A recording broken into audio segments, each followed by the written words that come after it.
Well, percenters, welcome back to 1424 basketball training, where the goal is to take 14 minutes, 24 seconds, or 1% of your day to get better. In today's video, thinking basketball greatest peaks, episode 11, Kevin Garnett. Let's go.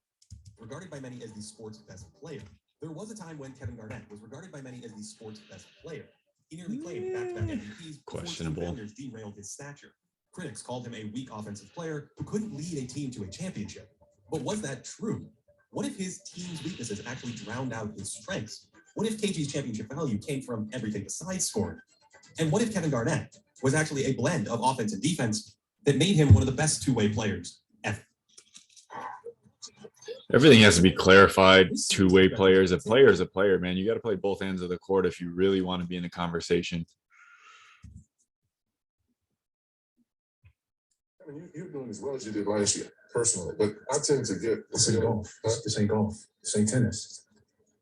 It ain't about me. Throughout this series, the defensive greats that we've looked at have all been big, active shot blockers who patrolled the paint. But Garnett was an evolutionary leap forward. At nearly 7 feet without shoes, he had the height of a traditional intimidating center, yet moved like a perimeter player. This unique combination of length and mobility allowed him to cover large swaths of the court in only a few steps, which turned him into a basketball octopus on defense.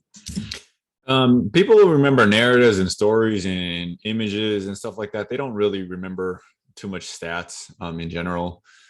Kevin Garnett, to me, was I remember him as like a really, really intense, versatile big. Not a great post-up game, can shoot over kind of like a turnaround jump shot. Not a great ball handler, but really, really intense. That's what I'll remember him for, intensity and defense. Here he starts for Kobe Bryant from about 30 feet away from the hoop, slides his feet twice, and just vaporizes his drive from behind. These long tentacles could erase shots from the top of the circle like this, but it was Garnett's incredible mobility and awareness that separated him as a defender. His large hops quickly took him from the perimeter to the rim and positioned him to jump on a wing.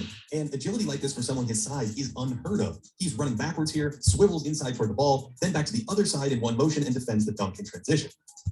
With those huge strides, he could slide in front of quicker players on the perimeter and stay with them. Against the lightning quick Allen Iverson here, he makes it look easy. And Garnett could move well in every direction, recovering backwards here before a Dr. Octavius arm breaks up the pass.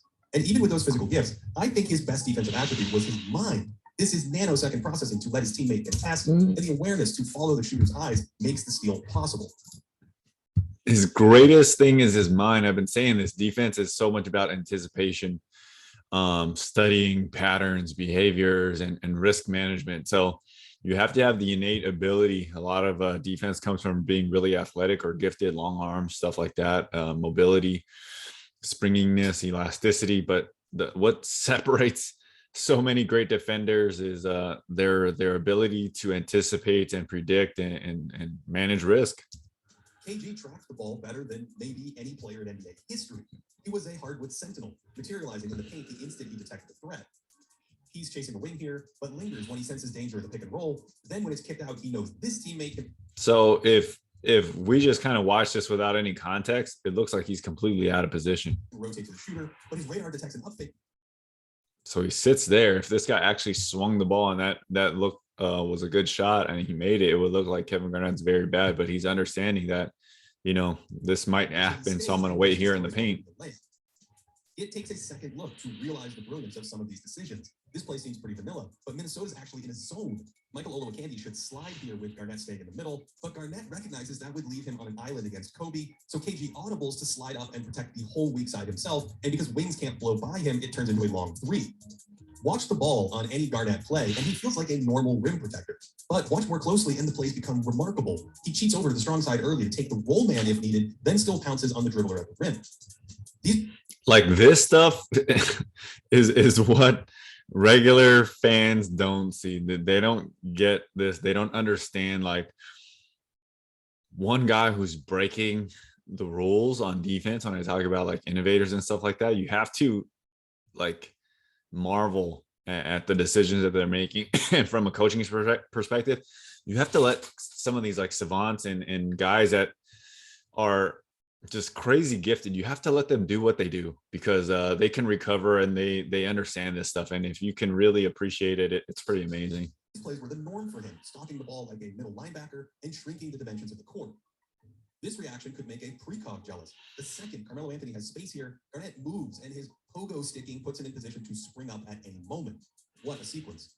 He reacted so fast at times it looked choreographed. He's moving in sync with the crossover from the other side of the court, then teleports to the front of the rim, and it takes a circus shot to beat that defense.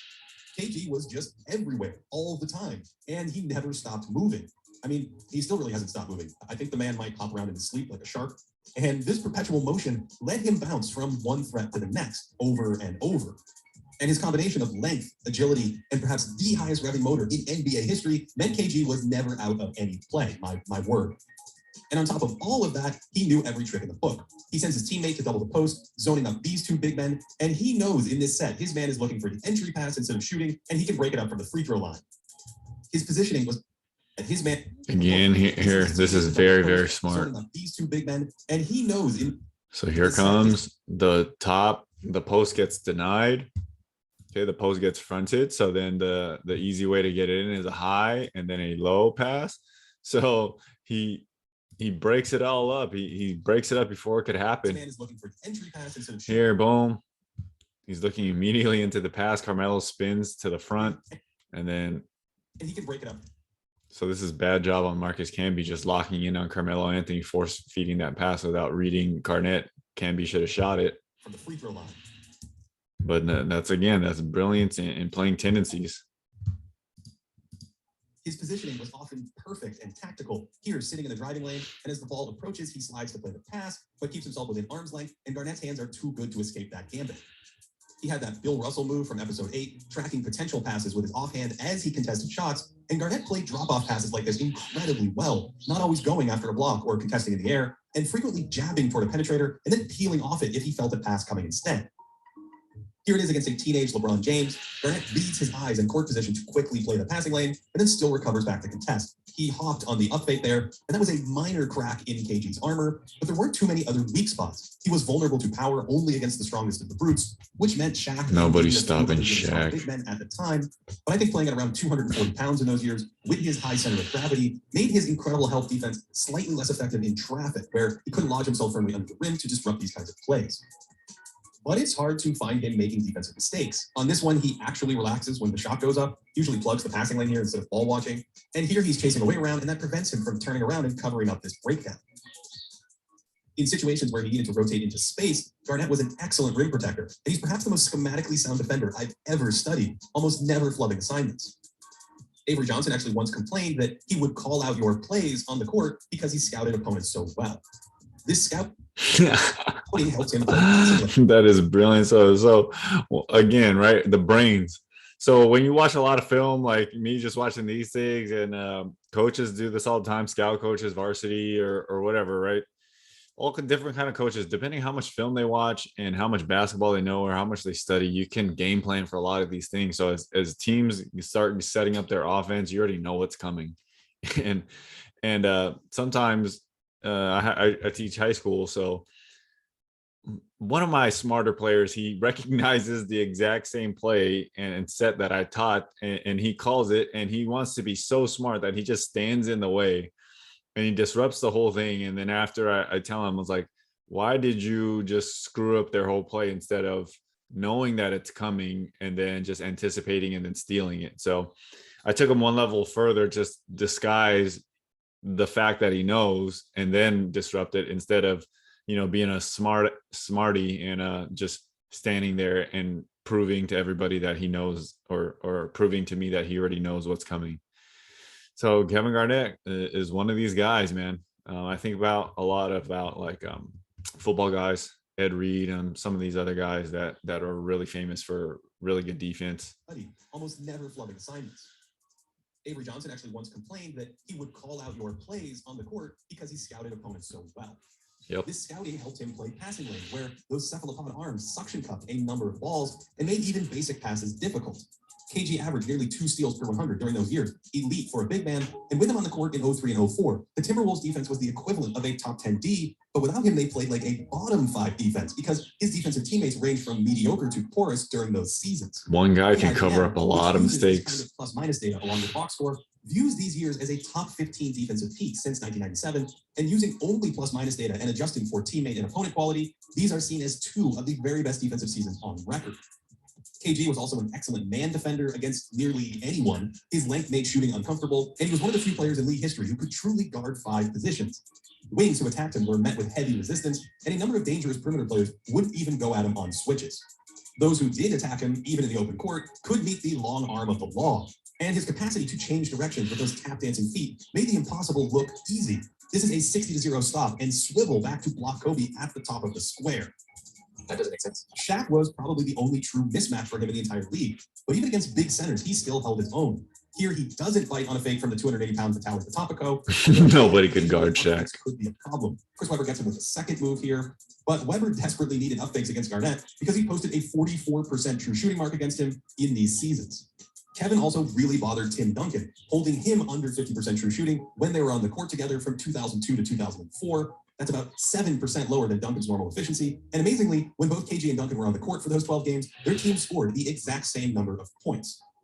Unfortunately, since Garnett was emerging from an era of golden centers, blocking under 2 shots per game wasn't quite enough to win over Defensive Player of the Year voters who were looking for 3 or 4 blocks from a 7-footer.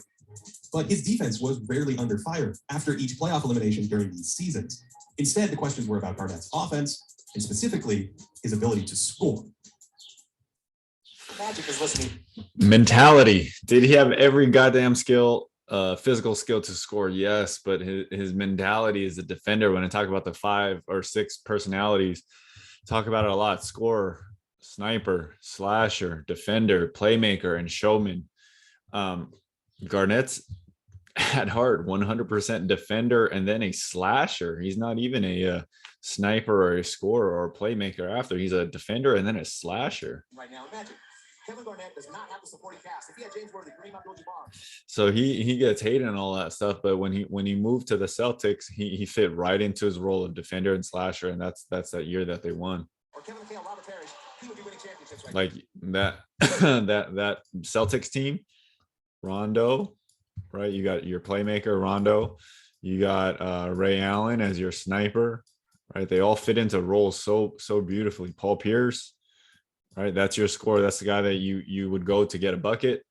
You had KG, who was your defender, who didn't care about stats and did anything to win. And then whoever else they had over here was just filler. I don't even remember who they had. Eddie House, or I don't know. He was a sniper. I forgot who their other guy was, but these 4, you got a playmaker, a sniper, a scorer, a defender, and then you could fill in whoever you needed in this spot. And Doc Rivers, man. Now, by far, the biggest criticism of Garnett was his inability to take over games with his scoring in key moments. Where Tim Duncan was celebrated as a classic low-post weapon, Garnett was lamented as just a jump shooter, the same stigma attached to David Robinson back in episode 7. Ironically, Garnett was actually one of the best outside shooting big men of his era. He made nearly 43% of his long twos in 2003-4, which was the 7th best mark in the entire league. This was better than Dirk Nowitzki in those seasons, and much like what we saw last episode from Kobe Bryant, KG could pull these from deep off a jab step. And since he had an incredible handle for a player his size, he could probe into these shots like he was a guard.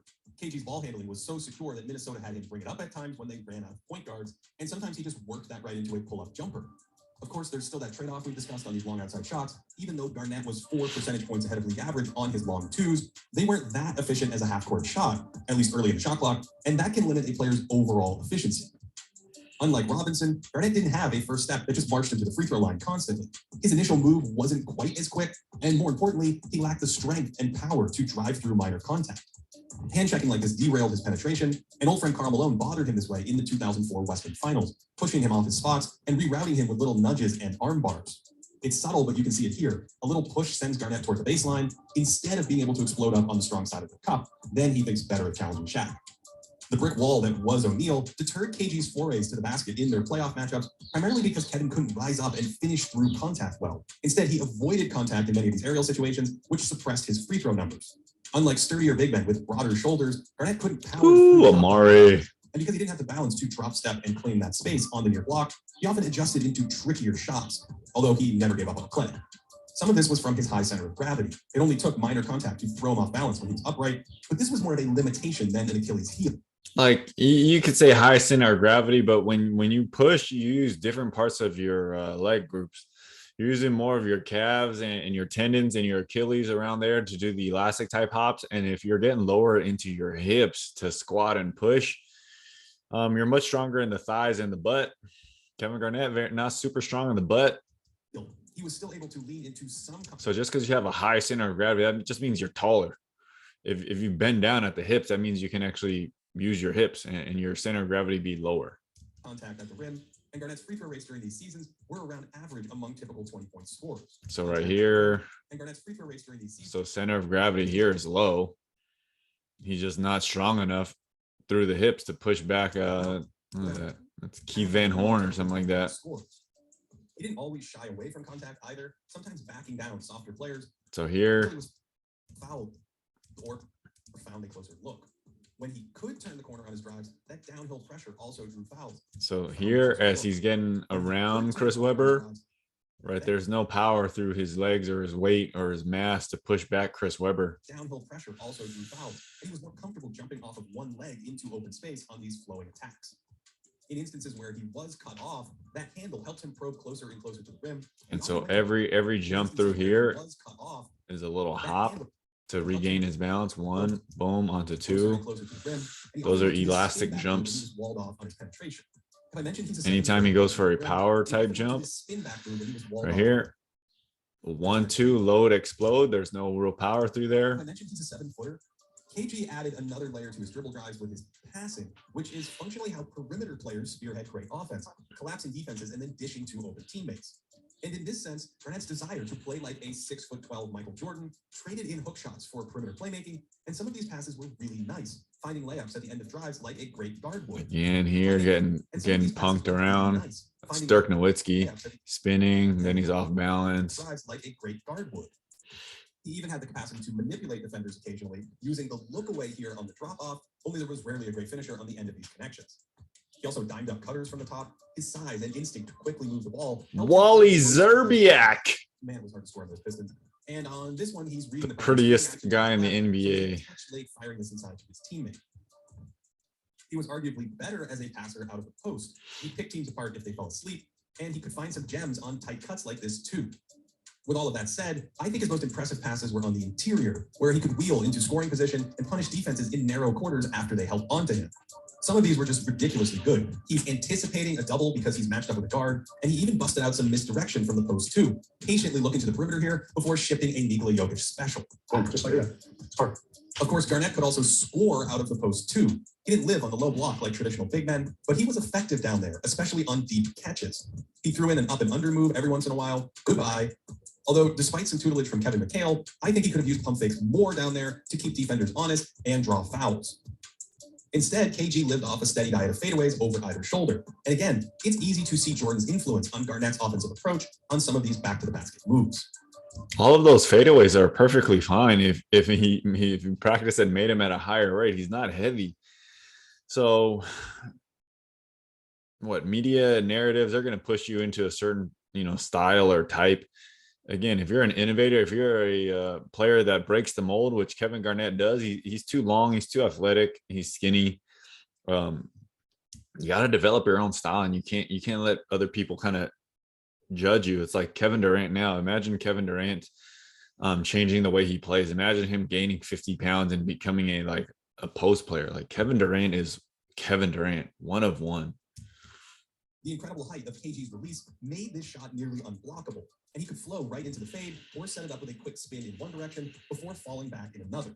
The earliest synergy data from 2005 and 6 pegs him as the third most efficient post player in the league and first among volume scoring big men. So while he didn't live on the interior or at the free throw line like other big men, there was enough in Garnett's bag to make him a good but not great scorer. Because of some of his limitations, his playoff scoring numbers lag behind most players in this series. Although his regular season numbers are strong enough that he might have been more efficient with a larger playoff sample or with better teammates. Garnett never played with a grade A shot creator or passer during these seasons, instead suiting up next to scoring-oriented point guards like Sam Cassell. These guards could play the pick and pop game with KG. The best year I think the Timberwolves had was with Sam Cassell and Latrell Sprewell. Two scorers. Tons of points by floating to the perimeter after a screen and comfortably draining long jumpers. Missing teammates who could take advantage of his movement with scorers, and I think Szczerbiak was a sniper. High quality passing, let alone spoon feed him easy baskets. This is an easy roll pass or even a lob for layup, but it never arrives. and they couldn't unlock his size and athleticism rolling downhill that much, despite his ability to get way up on lob passes. Many of Garnett's easy bunnies were in transition because he sprinted so hard on every play. Scientists might want to check if he was powered by cold fusion because, like clockwork, he took off on every breakout and could beat other big men down the court. And even though he never played with a road runner point guard, Energy and intensity, man. Kevin Garnett. Despite his intensity, he played 40 minutes a game in the regular season and 44 minutes a night in the playoffs because Minnesota lacked depth. And he did make some uncharacteristic plays late in games from what seemed to be fatigue. Another issue with those teams was a lack of three-point shooting. They took a ton of long twos and surrounded Garnett with subpar three-point shooters, which meant they couldn't penalize teams for doubling in the post or take advantage of his kick-out passes. The Timberwolves finished 27th in the league in three-point attempts in these seasons, taking half as many as Hakeem's Rockets did a decade earlier, which feels criminal given Garnett's timing and feel for kick-out passes and the success we've seen three-point shooters have surrounding other big men who weren't on Garnett's level as a passer. This might be one of the reasons the That's bad GMing. Timberwolves offense fell flat in the playoffs, moving from the 89th percentile in the regular season to the 30th percentile in the postseason. Although I think injuries were likely a larger factor. Minnesota played without a viable backup point guard on the floor 1/3 of the time, and the Wolves offense dropped by 9 points in those minutes. Even with just half of that drop off, their playoff efficiency would look much closer to their strong regular season offense. Like Robinson before him, so much of the big ticket's value was his ability to play off another high-end offensive talent while simultaneously leading the defense, the precise role he would play after moving on to greener pastures.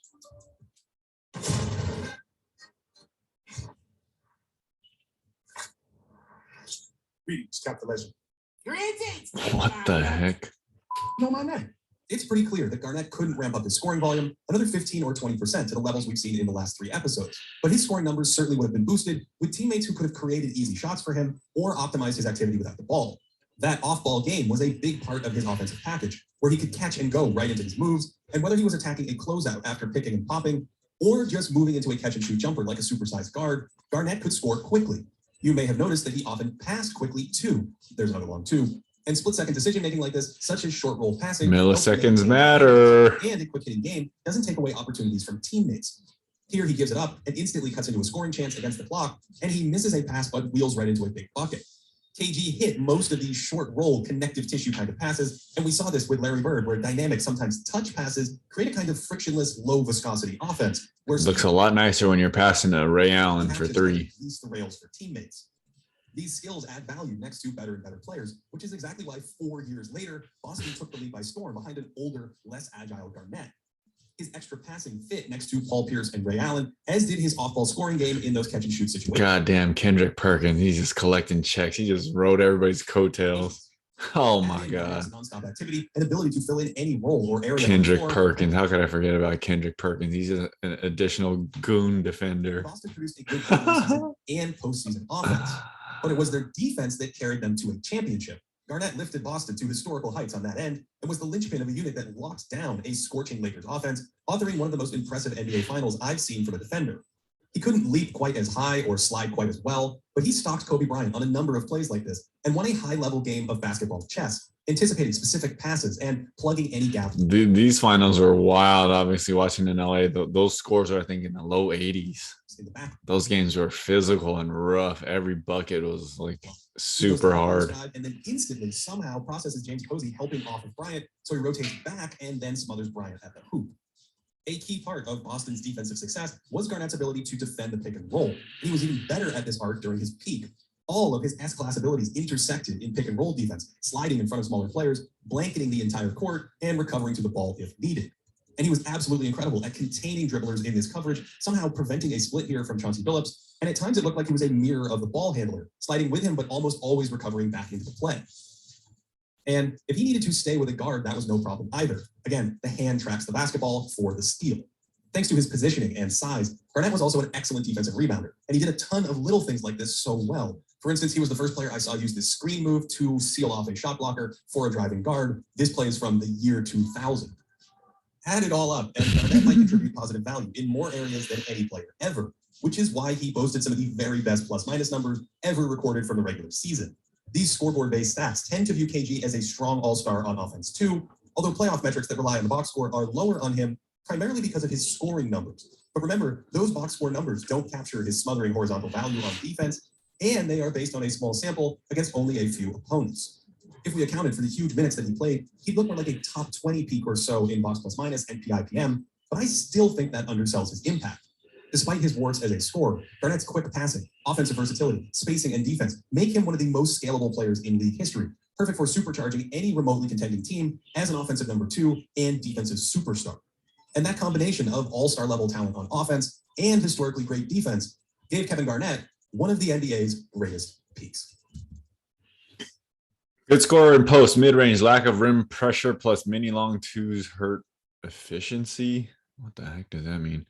Lack of rim pressure. Excellent short roll and interior passer, good passer from post, top on dives. I think he was a really great passer from a big man's perspective. Off ball, quick hitting game, yes. Pick and roll finishing, yes. Spacing makes offense highly scalable. He didn't really have 3-point range, out to the mid range, about 20-ish feet. GOAT level mobility and awareness for a big man. Yeah. Elite low error paint protector. Yeah. GOAT level in show and recover. Yeah. Elite man defender who can bite. Sure. High IQ, super switchable plays. Garnett's main greatness comes from intensity, energy, tenacity, defending, maybe getting guys to play a higher level around him. He wasn't a great scorer, but you have to, I guess, look at it differently. Like, you know, depending on the team that you're at, the GM, the other players around you makes you better or worse. And I think when you put, I mean, the old simple way, I mean, to organize teams is like a 1, a 2, a 3, a 4, and a 5. Before simple, more simple, you know, you want really big guys. But like I said, I have a background in psychology. I'm a psychologist. I would try to get more of a mix of personality. So I need, like I was talking about the Celtics one, right? You got Rondo as your playmaker, scorer as in Paul Pierce. You got your sniper in Ray Allen. You got your defender in KG, who's also a slasher, right?